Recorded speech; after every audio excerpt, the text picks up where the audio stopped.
Welcome to an episode of Founder in the Chair. I'm your host, Veena, and today I have a lady with me who has a science-based degree with over 18 years of experience in the corporate world with new product development. She's no stranger to innovation and she brings ideas to life. But after nearly 2 decades in the 9-to-5 world, becoming a first-time mum, she gave her life a new perspective and the drive to build something of her own. She spotted a gap in the market for modern, versatile fusion wear that honoured tradition without compromising on style. And during maternity leave, she decided to launch her own brand, Peony Lotus, an online fusion wear brand that officially launched in January 2024. Today, she's the designer and founder behind the brand, blending heritage, creativity and confidence into every piece. I'm so excited to welcome Anita Stone. Welcome, Anita. Hi, Veena. Thank you. How are you? I'm okay, yes. Thank you for coming from so far as well. Yeah, it was a bit of a journey this morning, but yeah, we're here and excited. Thank you. So tell me, so your background is actually a science degree. Mm-hmm. And you're a designer now. Yeah. So tell me a little bit more about your brand, your designs, and where did the name come from? So to touch on the brand, Peony Lotus is an Indian fusion wear brand, mainly focused around lehengas currently. We offer separate pieces so you can mix and match and create your own signature look. Or if you wanted to match with what you already own, you can pick 1 or 2 items to complement what you already have to create something fresh, something different, which brings in the more sustainable and affordable approach to shopping South Asian wear. Yeah. I like to say it's fashion that doesn't cost the earth. But the pieces are all ready to wear. They are in UK sizing. Right. And because they are so versatile in their design, and I must add, they are made to a really high quality. So it allows you to be able to resell, use them over and over again. And not just with your ethnic wardrobe, but with your Western wardrobe too. Yeah. So you can wear them to a black tie event, a ball. You can take them on holiday, to a girls' night out, to a date night. The blouses can be matched with saris, dupattas with a kameez. And I think there's something so powerful about creating your own combinations and owning your own sense of style because it just provides that extra level of self-confidence and a sense of empowerment. Yeah. But to touch on to my designs, I feel that they reflect my Indian background and the way that I would like to dress. And the way that I've balanced tradition with simplicity really shaped the aesthetic of the collection. The designs are contemporary. They are less overt and they're timeless, you know. They really, I steer away from like overly loud and flashy designs. They're still traditional, but seen through a more modern, minimalistic lens, I would say. It's for people that appreciate that quiet luxury and want to be seen quietly, but in a powerful way. Not too loud. Yes, and it is just about that subtle sort of style, design, and just let the clothing do the talking, you know. But yeah, so the designs are contemporary, and I think that's what sets us apart is that balance between sort of the contemporary design but still traditional, you know. In addition to the mix and match range, I also do offer a completely free styling service. And that's because not everyone is comfortable with, you know, making their own combinations. And especially because I'm an online based brand, there can be that lack of vision. So if there's a combination that you wanted to see and you haven't seen it on the website and you haven't seen it on social media, so I'll happily put that together for you and send you some pictures, and we can go from there. If you wanted to match something with, you know, what you already own, again, I can work through pictures or a video call as well. I also offer a custom-made service for those who want something unique, different. And that can mean anything from bridal wear to mother of the bride, bridesmaids, to mother-daughter outfits I've done before, and just party wear. And actually, I've been getting quite a lot of requests for bespoke separates, and especially from newlywed brides, because they want to reuse their bridal wear or their pre-event party event outfits, and why not? You've spent hundreds, maybe thousands of pounds on these outfits, and if you can reuse them, then definitely do so. To touch on the brand name, so I wanted the brand name to be something that was meaningful, memorable, something that's different to what you usually see. And also for it to resonate with what I'm trying to achieve, which is to redefine the way that we shop Asian wear in the Western world. Okay.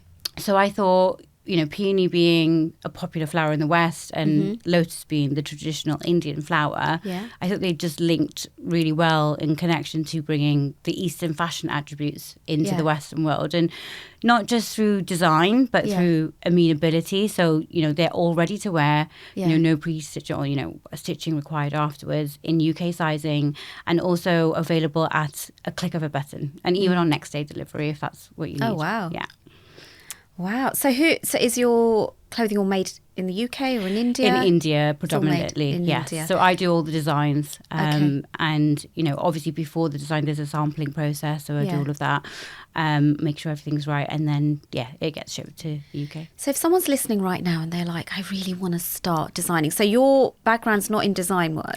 No. I've always had an interest in fashion, but we'll go on to that, I guess. But it's always been something that I've been passionate about, but just ended up going through a different route into education and then naturally through work. But it came back, I think if you have a passion for it, somehow finds a way back. Yeah, it's always there in the background, isn't it? And sometimes it's great that you've got to do it, because so many people just don't end up following their passion. They stay in the 9-to-5 job that they may or may not even like. Yeah, it's a big step, and even myself, it was a long time thinking about it, mulling over it. And I did a lot of research, probably around 2 years researching before I actually decided that I wanted to go into it. So 2 years, wow. Yeah. So what inspired you to start your own brand, and how was your personal journey shaped with the identity? Because if you're saying you took 2 years, what were you doing in that 2 years? Yeah, so as I mentioned, I've always, loved fashion. And I remember choosing the path I wanted to go down as with my further education, my degree. And it was actually between a fashion-based degree, because I was that, interested in it, or a science-based degree. And very different. Yeah, it was very different, actually, yes. And my parents at the time, they encouraged me to go down the science-based route. And, it's fine because it worked out really well. I enjoyed science. I was good at it. I've, built a successful corporate career over the last 18 years. It's in new product development as well. Okay. So it's kind of a link there with fashion. Yeah. But it wasn't until, I decided to go ahead with it. Was just before I started my maternity. I thought, right, I've done sort of quite a lot of research, and then I think I'm going to take it forward. Yeah. So was it on your maternity leave that you started? Yeah. So 2 years prior, or just 18 months prior to my maternity leave, I was doing research, and that was, building up the business, setting up the brand, its identity, designs, what kind of designs do I want to, because there's so much to think about, website development, and all the while, alongside my day job, and then being a new mum. And I remember actually during the night feeds, because my son was born June 23 and I launched in January 24, so 6 months before. So well, God, you were doing a lot then. I was, a new baby and a new company. So I was doing night feeds, and then my boy had a lot of reflux issues, so we had to keep him upright for 20 to 30 minutes after a feed. So most nights he'd be sleeping on me after a feed, and I'd be on my phone researching, like in the middle of the night, and that would happen most nights, just because that was a time that I could do it. And obviously on maternity, I'm not working in the daytime. I could probably sleep with him when he's sleeping, and just and that's how I juggled things at the time. But I think you mentioned about the personal journey, and I launched in January, and my father passed in February. I had some shocking news, and so sorry. I know, and it was a month after I'd launched, right? It was such a shock as well, because he didn't have any underlying issues. He didn't have any symptoms. He was away with my mum on their yearly trip to India. They were there for 3 months, and it was a week before they were due back that it happened. My son was 7 months old at the time, and it was a bit of a blur because, you know, we'd heard the news, we'd had to sort of go through that and booked our visas, booked our flights. I couldn't take my little one with me. It was the first time, and even till today, I think that's the longest time I've been away from him. And, you know, having a death at any time with anyone is never easy, but I definitely could have given up everything that I'd worked for at that time, you know, a month into launching. But my dad, you know, he was a successful businessman, and he would have wanted me to carry on. And so I did. You know, my mum, I got her to move in with me. I helped her with her finances. And even 18 months on, you know, there's still a lot of things that we're working through.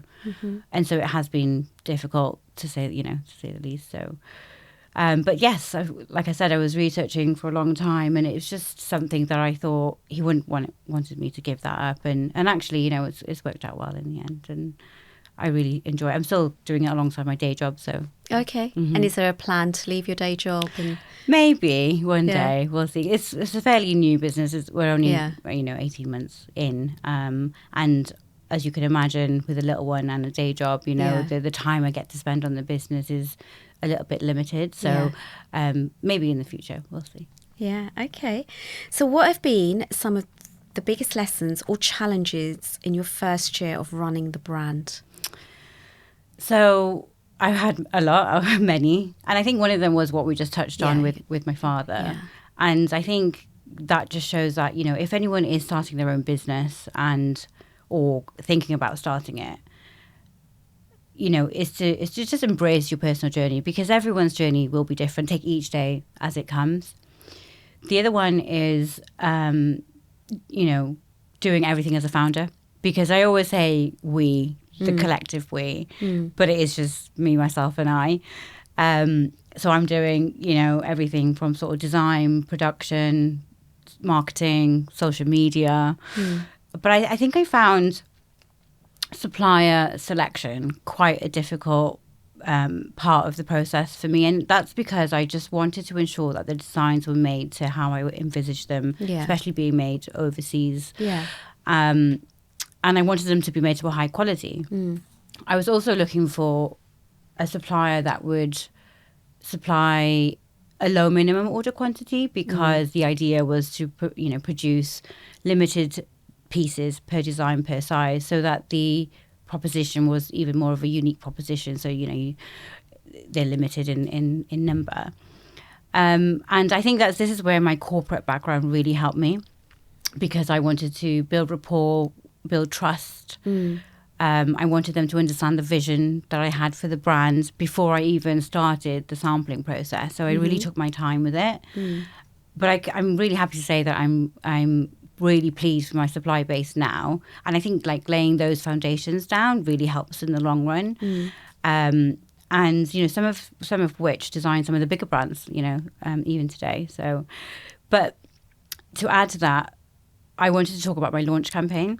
Okay. I'm really proud of it, actually, looking back on it. So, you know, anyone starting a small business will have a shoestring budget for this kind of thing, as did I. And I think you become a little bit more resourceful, a bit more, you know, innovative, creative, as opposed to if you had this big pot of money to go to. I've had a lot of support from my husband, my mum, my sister. But the launch campaign was something that I just tried to do to the best of my ability. And so I called on a couple of friends. They were twins, my sister-in-law, to model for me. My sister, she's a hair and makeup artist, and she was amazing at sorting all of that out for me. I had two friends from Birmingham come down. One of them is a stylist for a big brand. Oh, brilliant. The other one is a really close friend. We went to uni together, actually, and she came to help me manage the day, probably more to manage me. And also I had another friend, and she lives in Cardiff, and she has the most beautiful house, the most beautiful reception. I asked her, I said, do you mind if we use, like, you know, the foyer of your house for half a day? And she was more than happy to help. So I was like, great. I found a photographer who was great in his niche of street photography and candid photography, but he wanted some experience in fashion. And so he got something out of it and I got something out of it. Brilliant collaboration there. Exactly. And, you know, the half a day and the foyer of my friend's house quickly turned into a 2-day photo shoot. Wow. And used the majority of her house because the stylist, she'd scoped out a couple of backdrops within her house, which actually resulted in some iconic shots. And, you know, it didn't just stop there. When my stock came, my mother-in-law came to help me with all the quality checks. And so actually there is a we, you know what I mean? Yeah, The yeah. collective You've got some we. support. So, yeah, I'm so lucky to have that personal support, you know, and they really came through when I need them to help me on my journey to you know, starting the business. So, you know, so every challenge has helped me grow and make me more resilient. So your stock, do you hold a lot of stock? I hold a limited pieces per stock. So I would say it's not a massive amount of stock, but it's a fair amount of stock, you know. So, and that's why they are obviously ready to wear pieces. They are available on next day delivery. Okay. But obviously that's one part of the business. The other part is the custom made, as I mentioned. Yeah. And, you know, that would be done separately. So just going back to the suppliers in India, because that sometimes scares people to start a business. It's like, how are we going to communicate with them? Will they come through? Will they actually deliver on time? Because you're the one who's got to face the customer at the end of the day. You know, they're just, if they don't supply to you and on time or quality. Did you go to India? Did you talk to them from here? How did you source them? Yeah, so I had planned to go to India, and the particular suppliers that I'm working with now, I haven't actually met them personally, but I am due to meet them in the next 6 months, actually. So that would be exciting. But no, it was all done remotely. Wow. Yeah, exactly. And it is a challenge. That is a challenge. And, you know, I've had suppliers that I've worked with, which I no longer work with as well. So there is that, you know. I think if you are confident in knowing what you want, you can lay down the rules and then you can decide whether you want to work with them or not, depending on their response, you know. You might have to compromise in some areas, you might not want to, and then you might, you know, want to then sort of fall back on a different supplier or find another one. A lot of the times they are willing to compromise, they do understand your point of view and they do want to, you know, make things work for you. I think you do need to find the right supplier. And like I mentioned, I was looking for a supplier that would provide a low minimum order quantity. There aren't many of those. Right. And I think, you know, like I said, the right supplier is willing to work with you. And I think if you can come to an agreement, put it in a contract, then it's in black and white. You know, there's no grey area. So how did you find them, considering you didn't even go to India? Yeah, so I mean, I used to go to India a lot, you know, and there were a lot of sort of places that I initially looked at. So this idea was an idea from a long time. It wasn't until obviously recently that I've acted on it.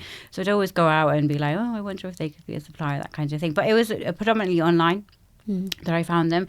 And actually, as I started to launch the business, you know, more suppliers were approaching me. Yeah, that always happens, doesn't it? Yeah. So, and I think that's another thing about trusting the process. So you just take the first step. Things just happen, exactly, and it just unfolds, and it's great. So, so predominantly online, and you kind of vet them in your own way. You know, like I said, I brought some skills from my corporate background to help me with that as well. So I love that. So who are some of the individuals in the fashion world or business world that inspire you?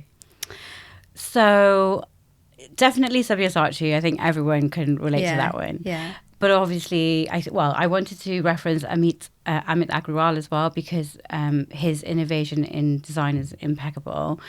But Anita Stone, she nails fusion fashion in that market, which really aligns with my approach here in the UK. But I also wanted to mention Emma Greed. She is a female entrepreneur from a minority background. A real go-getter from London. You know, she did the skins brands as well with the Kardashians. So really, really inspiring, you know, in terms of someone I could aspire to be. I think that would be someone that I would love to be and sort of, relate to. So. Love that. Thank you.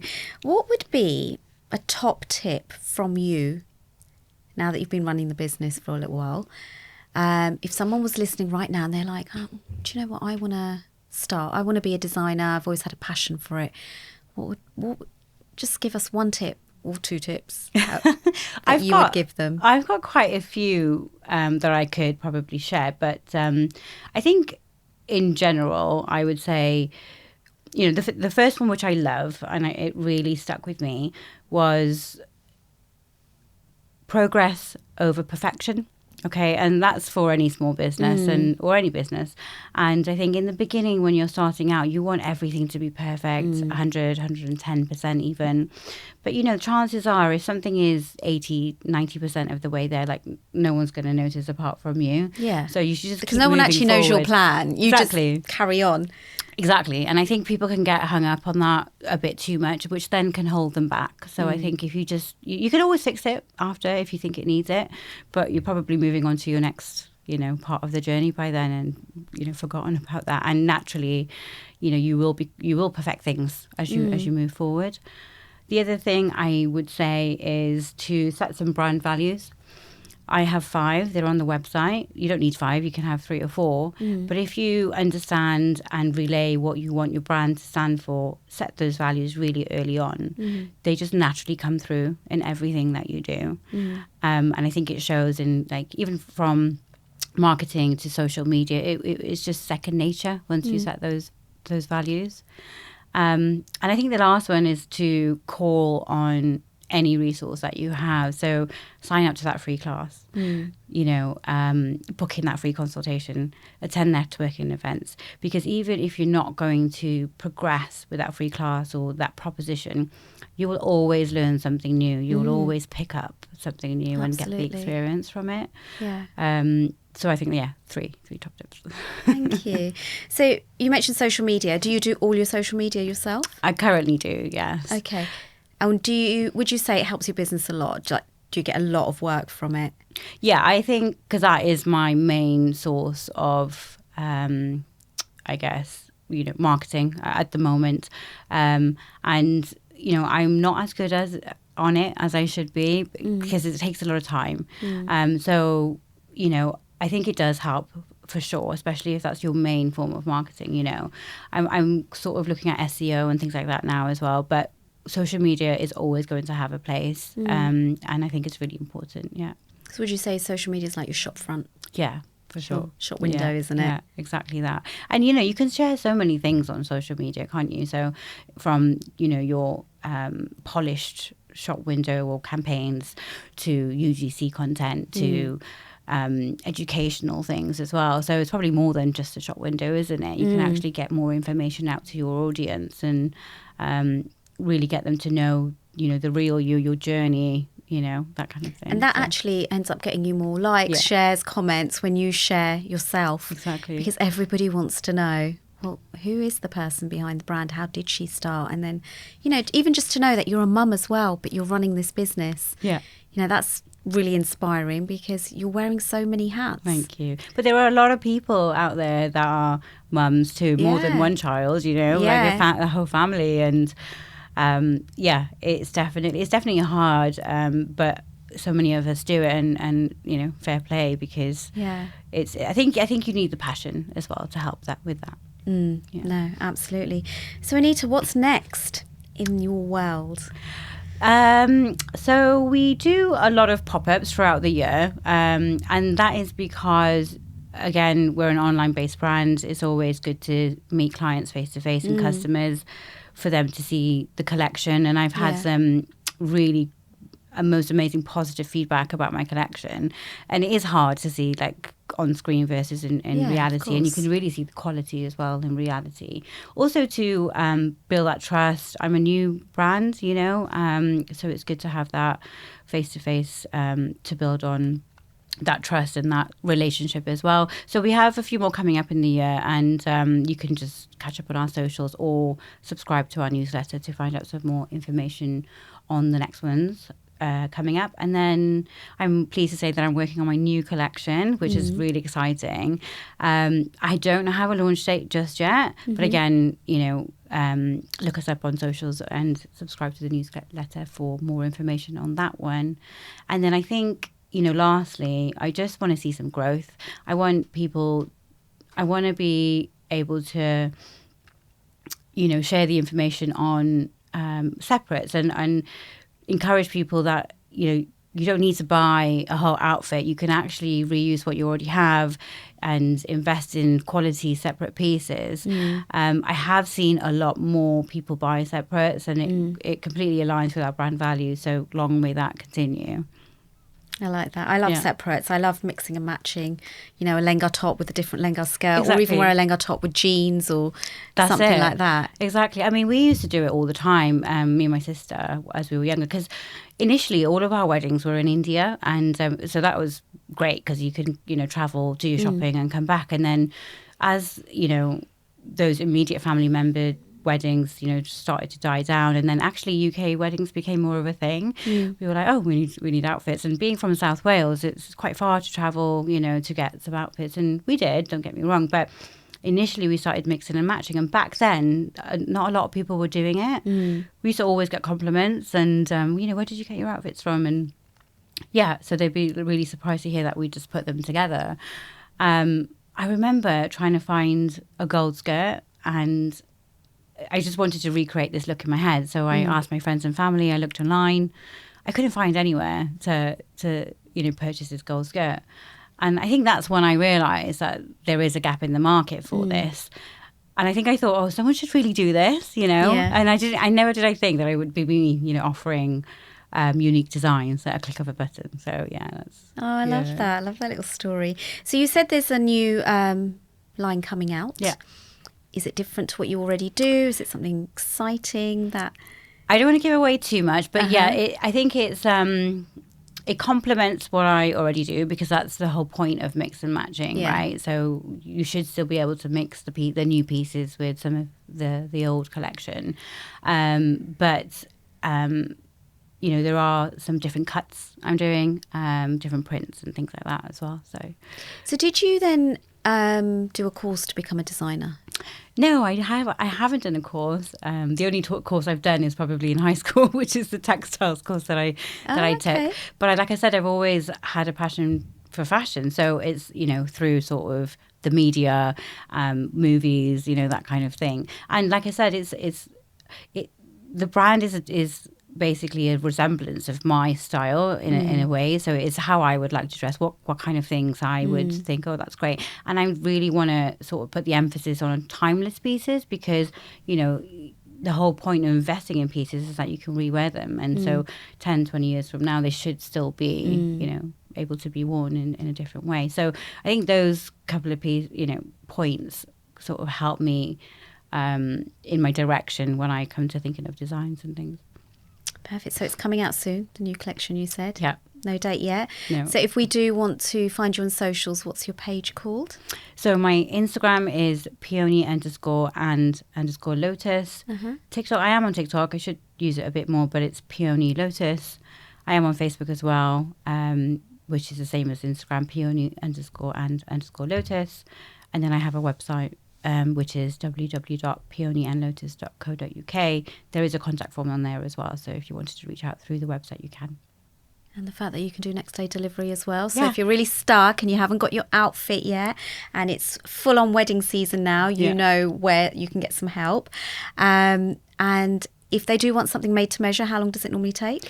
It depends on what they want. Obviously, bridal outfits do take a bit longer. And I think what takes longer is obviously the initial part of the process, which is talking about the ideas, coming up with concepts, mood boards, colours. That is, I think, the part where you want it to be a bit longer, so you can focus on exactly what you want, get it right. In terms of sort of separate pieces or more sort of party wear, around 3 to 4 weeks. Okay. And do you have a showroom? Yeah. I don't currently, no. I think that is the plan for the future, but currently I don't have a showroom at the moment. Okay. Well, watch this space. You may. Where is your next pop-up? So there is one coming up. There's one tomorrow, but that's in Staines. There will be one in September around the London area. Okay. And I'm not sure exactly of the dates of the ones in the future, because they're still sort of being concreted in. So perfect. Yeah. But we can always come and look at the collection, touch Yeah. it, feel it, see it. For sure. Brilliant. Thank Yeah. you, Anita. No problem. Thank you for having Thank me. you.